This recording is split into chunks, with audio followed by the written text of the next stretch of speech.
আমাদের রেমিটেন্স প্রবাহ বাড়ানো দরকার তা কে না জানে। তাহলে কেন উল্লেখ করার মতো নতুন শ্রমবাজার তৈরি হচ্ছে না? যারা প্রবাসে যাচ্ছেন কি উদ্যোগ নিলে তারা আরও বেশি রেমিটেন্স দেশে পাঠাতে পারবেন? চলুন আলোচনা করি। আপনাদের সঙ্গে আছে আমি সুলতানা জাহান মিতু। সরকারি তথ্য মতে বিশ্বের ১৬৮টি দেশে বাংলাদেশি কর্মীরা যায় জীবিকার সন্ধানে। তবে এর মধ্যে ৮ থেকে ১০টি দেশে নিয়মিত কর্মী যায়। ৩১টি দেশ আছে যেখানে গত ৫ বছরে কোনো কর্মী যায়নি। সবচেয়ে বেশি কর্মী গেছে সৌদি আরবে। অঙ্কের হিসাবে তা ৫৫% মতো। সৌদি আরবে গত ৩ বছরেই আপনার ১৬ লাখ কর্মী গিয়েছে। তার আগে থেকে যদি আপনার ১৫ লাখ কর্মী থাকে, মিলে এখন ৩০ লাখ কর্মী। ১৫ লাখ কর্মী যখন ছিল আপনার আজকে থেকে ৩ বছর আগে, আপনি ২০২০-২১ অর্থ বছরে সৌদি আরব থেকে আমাদের রেমিটেন্স আসছে 5.7 বিলিয়ন। এর মধ্যে নতুন করে ১৬ লাখ কর্মী যাওয়ার পর রেমিটেন্স আসছে 3.7, মানে উল্টো $2 বিলিয়ন কমেছে।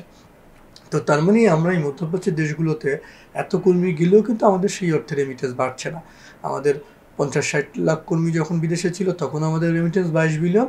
গত ৫-৬ বছর আর ৫০ লাখ যাওয়ার পরে ২২ বিলিয়ন আমরা আটকে আছি। এদিকে কর্মীর চাহিদা আছে ইউরোপ, জাপান সহ উন্নত দেশগুলোতে। তবে তাদের চাহিদা মাফিক দক্ষ কর্মী দিতে পারছি না আমরা। বাংলাদেশের প্রায় ৫০% শ্রমিকই অদক্ষ। দক্ষ কর্মীর অভাবে সৃষ্টি হচ্ছে না বিকল্প শ্রমবাজার। শ্রমবাজারও আটকে আছে ৮ থেকে ১০টি দেশে। এর কারণ হিসেবে বিশেষজ্ঞরা দুষছেন গবেষণা আর দক্ষ কর্মী তৈরিতে অবকাঠামোর অভাবকে।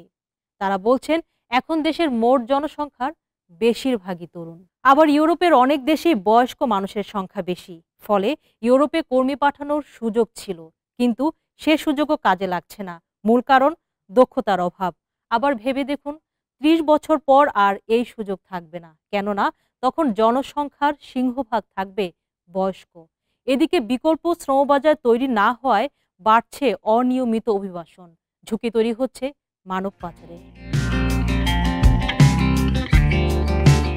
বিশেষজ্ঞদের মতে বাংলাদেশের ১.৫ কোটির বেশি মানুষ অভিবাসী হিসেবে পৃথিবীর বিভিন্ন দেশে বৈধভাবে স্বল্প ও দীর্ঘমেয়াদে কাজ করছেন। তাদের মধ্যে মাত্র ০.৫০% ইতালি ও ০.১৩% যুক্তরাজ্যে আছেন। বাকিদের মূল গন্তব্য মধ্যপ্রাচ্য ও দক্ষিণ পূর্ব এশিয়ার বিভিন্ন দেশ।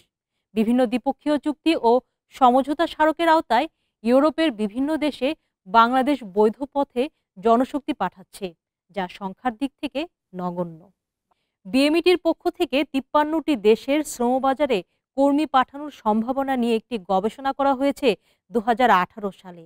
যদিও অনেক বছর ধরে নতুন কোনো শ্রমবাজার তৈরি করতে পারছে না সরকার। গত ১.৫ দশকে ৯৭টি দেশ থেকে বাড়িয়ে ১৬৮টি দেশে কর্মসংস্থানের ব্যবস্থা করেছে সরকার।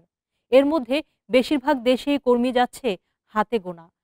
অভিবাসন খাত সংশ্লিষ্টরা মনে করছেন নতুন সম্ভাবনাময় বাজার ধরতে না পারলে বড় ধরনের ঝুঁকিতে পড়বে দেশের অভিবাসন খাত। রেমিটেন্স আয় বাড়াতে দরকার গবেষণা। ইউরোপের বাজারে দক্ষ শ্রমশক্তির ব্যাপক চাহিদা আছে। প্রতিবেশী দেশ ভারত থেকে প্রচুর জনশক্তি ইউরোপের দেশগুলোতে গেলেও বাংলাদেশ এই বাজারে পিছিয়ে আছে। বিশেষজ্ঞরা বলছেন শ্রম কূটনীতিতে ভবিষ্যৎমুখী পরিকল্পনা নেই আমাদের।